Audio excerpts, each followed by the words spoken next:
Hello everyone, this is Carla and you have reached my FlossTube channel, Carla being crafty. Today we are going to do a little bit of beading. So I have finished all of the stitching on this Mill Hill ornament, love ornament, and I'm just down to the beading, and I thought it would be fun to kind of first of all do just kind of like a bead with me, but also show you guys like what I do to prep to do beading on a Mill Hill kit specifically. And yeah, so this is going to be kind of like two parts because I want to explain to you what I do to prep the beads first, and then I'm going to do it off camera, and then I'll come back and I'll do a little bead with me probably tomorrow because it's Saturday night at around 8:30, so I don't think I'm going to stay up and bead tonight. Mill Hill perforated paper kits, whether it's just a little tiny ornament like this, or you know the what is it, 6x6 or 5x5 ones. From my experience, they come with the same sort of setup. So you get all your flosses, and they're usually kind of just like in a big hank, and then you have to separate them out, which I did for this one. And then you'll get two needles. You'll get a needle. Well, you get your perforated paper, and then you'll get a regular, you know, cross stitch tapestry needle to do the actual stitching. And then you will get one or two baggies of beads. And in this baggie, there's also a beading needle, which you do need because you cannot use a regular tapestry needle for beading. They're too fat and you can't get the beads onto the needle. So I don't know if you can see, but there is a needle in here in this little baggie.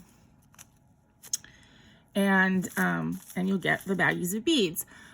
They don't separate the beads. So this kit, because it's small, only has one baggie. The bigger kits, they did have two baggies, and they're all mixed. They do a pretty good job of not mixing colors that would be totally confusing and easy to mistake. But yeah, you do have a mix like this. And this kit has a charm as well. That's in here. So do you have to separate out these beads? Absolutely not. You don't have to. But I like to. I actually like doing the separation. It's kind of a fun little task for me. I mean, I wouldn't want to do it all day, every day, but you know, when I get ready to bead a kit like this, I do like separating out all the beads, and then I save them. And if you've seen some of my recent videos, you know that I got a case with these little jars. I got a case that holds 120 of them, and I put all of my Mill Hill beads in these jars.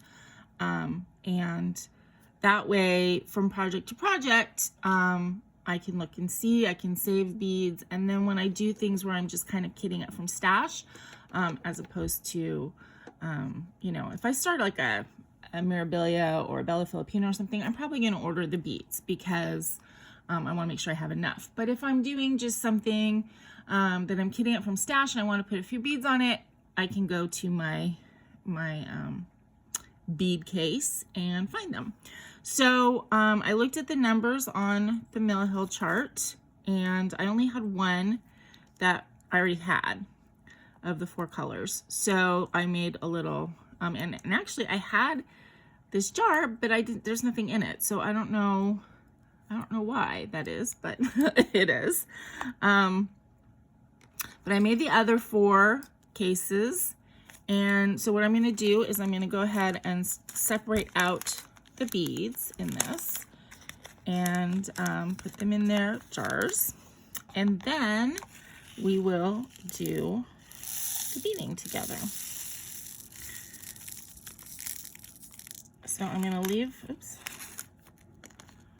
I'm going to leave the needle in this little baggie and the charm. Come on, little beads.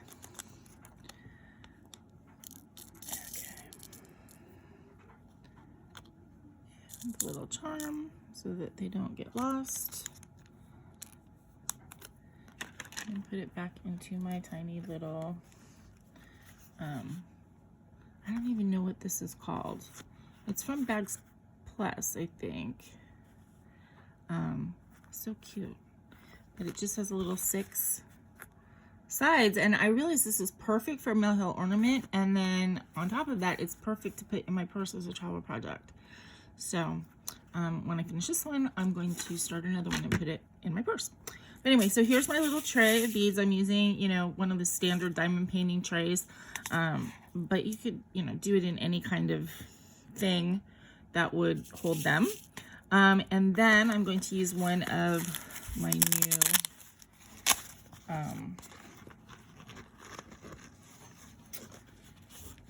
new tweezers that I got in my little tweezer set that I showed about a month ago, to pick them out and put them in their little jars. So I'm going to spend some time tonight doing that, and then I will come back online on camera tomorrow and do the beading, because it's certainly not hard to do beading. Mill Hill does use 2 kinds of beads, or 2 sizes of beads. I don't know if you can see in this tray, but there's these bigger beads.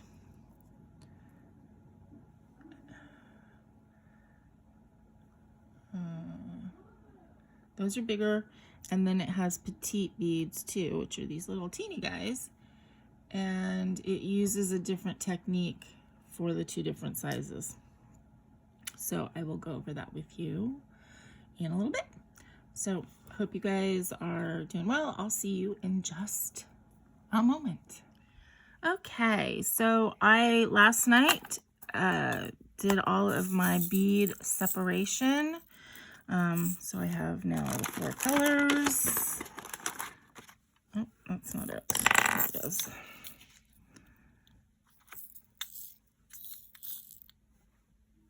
Of beads, and we're ready to put them on the Mill Hill project.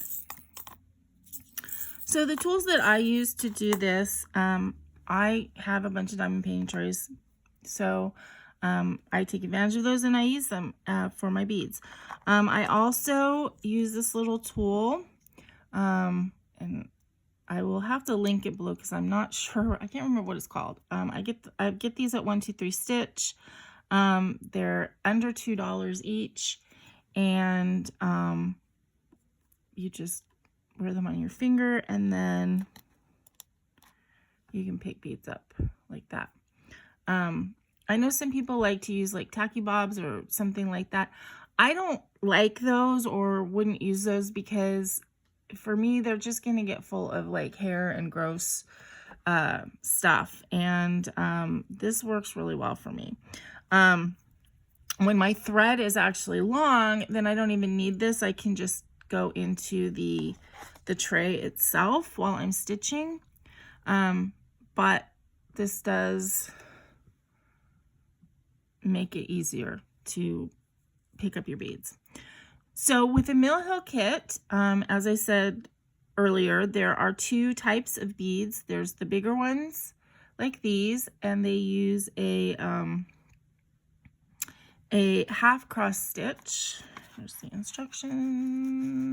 Yeah, they use a half cross stitch. So then the beads actually end up kind of at an angle. So you can see with this one, they end up a little bit at an angle. And then when you're using the teenier beads, these petites, focus, yeah, these are petite beads, and you use a full cross. So I'm just going to show you how to do each type, and then I'll probably do the beading off camera, and then come back and show you the finished product. So these little green beads are the bigger size. They give you in the instructions with the Mill Hill, they tell you like what color thread that you should use with each bead. So actually in this one, there's one color that they use with 2 different colors of thread depending on where you're putting it. So they're using the Royal Plum, which is these. And in some places, you're using it with red thread, and in some places you're using it with burgundy thread. Okay, so I have my needle threaded, and I put the first bead in there so that my thread's anchored. I'm using the beading needle, which is very fine. So you want to be careful with these cross stitchers. I noticed this when I went to go hand stitch pillow. We're used to tapestry needles that are blunt. So then when you're using a needle like this, which is sharp, I was stabbing myself all over the place. So be careful with your needle. They are harder to thread because they are a tiny eye. They have to be to fit the beads. So I don't have any specific tricks for that, but that is the nature of beading, is you need a beading needle. And I was able to thread 2 threads in here. I lick my floss. I would say I'm ashamed. I'm really not. I'm really not. Okay, so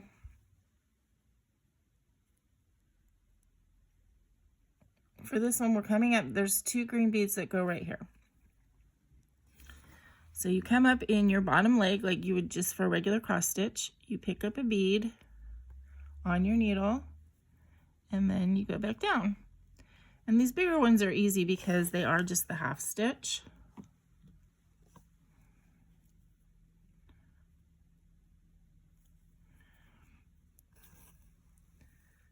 And you can see that this tool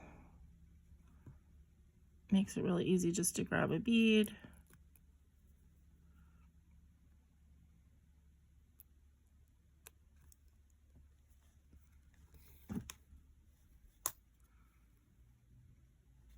Like so.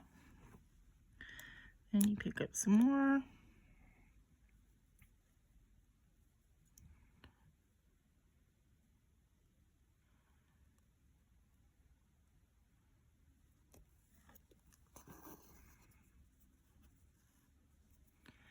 So I've heard a lot of people comment that they've never beaded before and they're, you know, afraid to bead or whatever.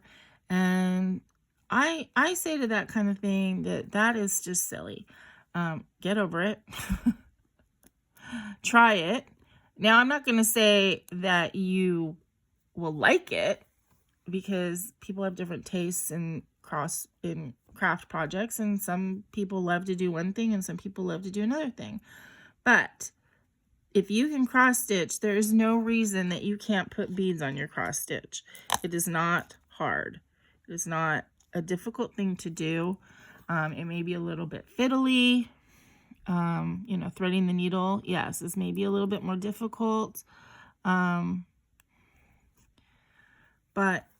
it certainly is not something that is, you know, only for an expert. It's not a hard thing to do at all. So I don't want to hear people saying that they're afraid to bead. No-Help kits are fun. And like if you get these little ornament ones to start, that are, you know, tiny like this, it's a great way to, you know, just do a little project and find out if you like it or not. You know, and then at least you'll know. If you do beading on something small like this and you hate it, then you'll know, and you can make an informed decision for next time.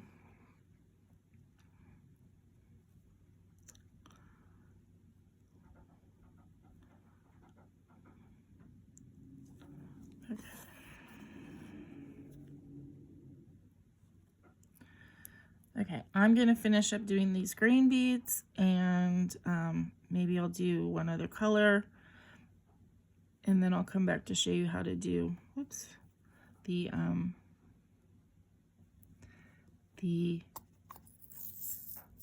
petites. So back in a second. Okay, so I finished the green, and I put in these few pink beads, and then around these pink beads is the petite purple. So I want to show you how to do that stitch because it is slightly different. Now in the instructions here, it says to use burgundy for the petite purple, but you know, I sometimes follow directions and sometimes I don't follow directions as well.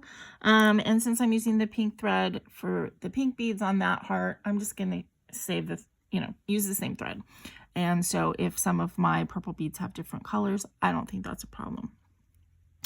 Anyway, so the difference between the bigger beads and then the petite beads is the bigger beads you do with a half stitch, and then they lay kind of at an angle, as you can see. And then the petite beads, you use a full cross, okay,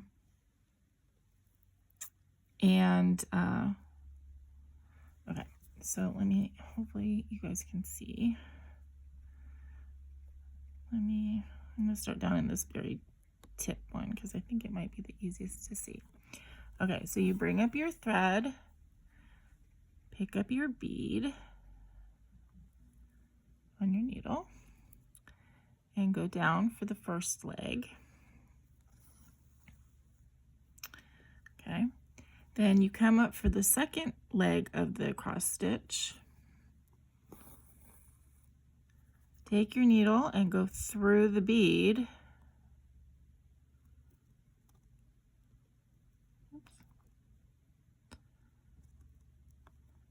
And back down into the hole. Now I kind of do that all in one motion, and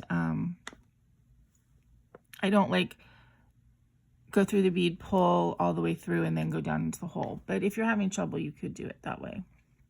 And if you can see, the petite beads sit straight. They're not angled. So let's try that. And the next one,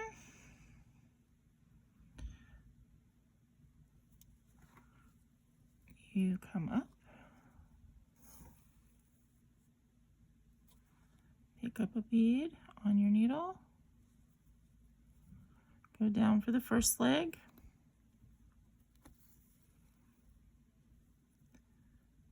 and come back up. And you're going to pass the needle through your bead before you go down in the second hole to complete the second leg.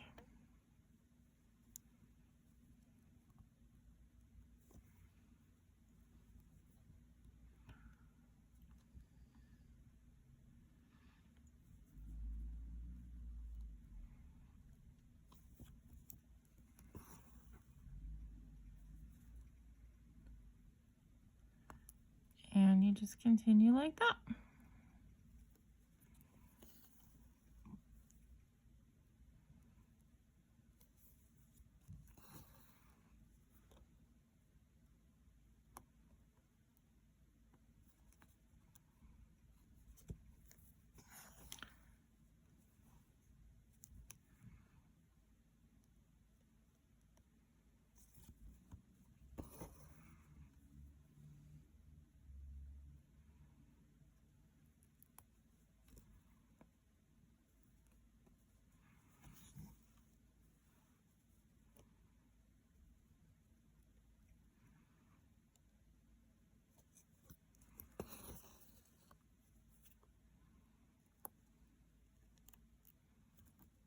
Oops. Now occasionally, especially with these little beads, because you've got, you know, 4 lengths of floss that are going through the bead, you'll try and pull it through and you'll get to that end and you'll get stuck. You can fight with it a little bit, but if it's really giving you a problem, just take that bead off and throw it away. Sometimes, you know, the coating on them that gives them the color, there's maybe a little extra blob of it, and it's not worth fighting. And if you get really stuck and it's like stuck on there and you can't go back or forth, you can take a tweezers or some kind of, or a little bit of a plier, and if you just crunch on that bead, because they're glass, they'll break and you can get it off that way.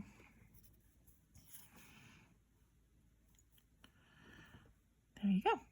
So I'm going to finish beading this little piece, and then I will come back and show you the finished product. Okay, you guys, I have beaded most of this. Doesn't it look so cute? And I'm down to the final 3 beads, and then we have to put the charm on it and cut it out. Now this originally, this ornament, you can make like a bead hanger, but I think I'm going to go ahead and like mount this on a glass lid like I did with one of my other little ornaments that I made. Oops. So I don't need to make a hanger. Okay. Down to the last 3 beads, and they're going to be difficult. And these are the bigger beads, so they're just the half stitch.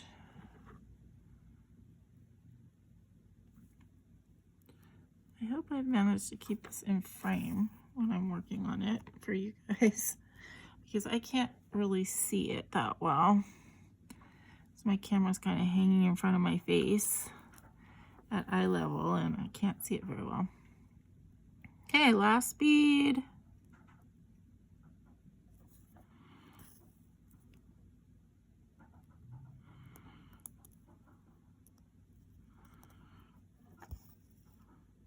Okay, then run my thread through, and let's see,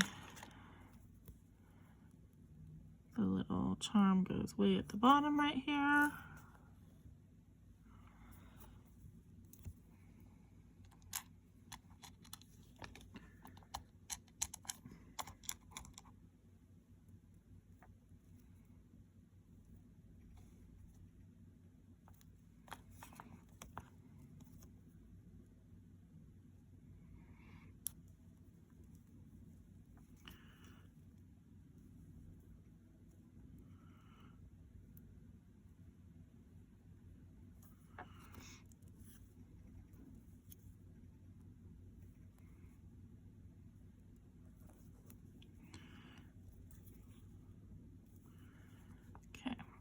Then we're going to tie off the thread. Back looks like a mess, but that's okay.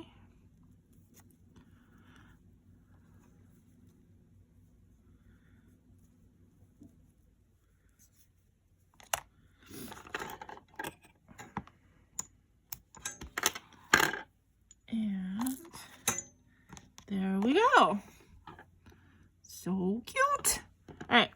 Now, then with these perforated paper, the last step is to cut them out. And so you just want to cut it to leave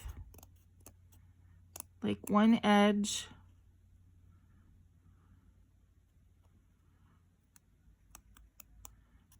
I mean, you want to cut like one group of holes beyond the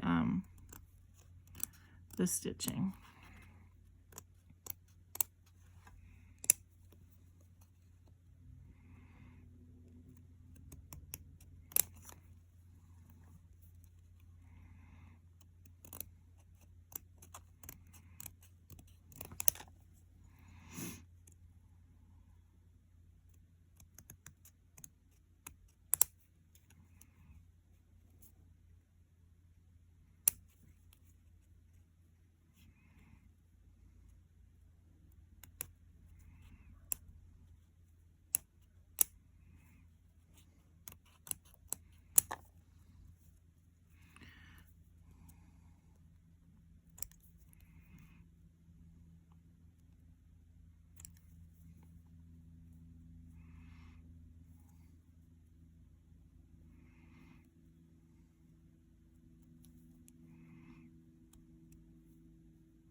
I just have to figure out what color. Oops, wait.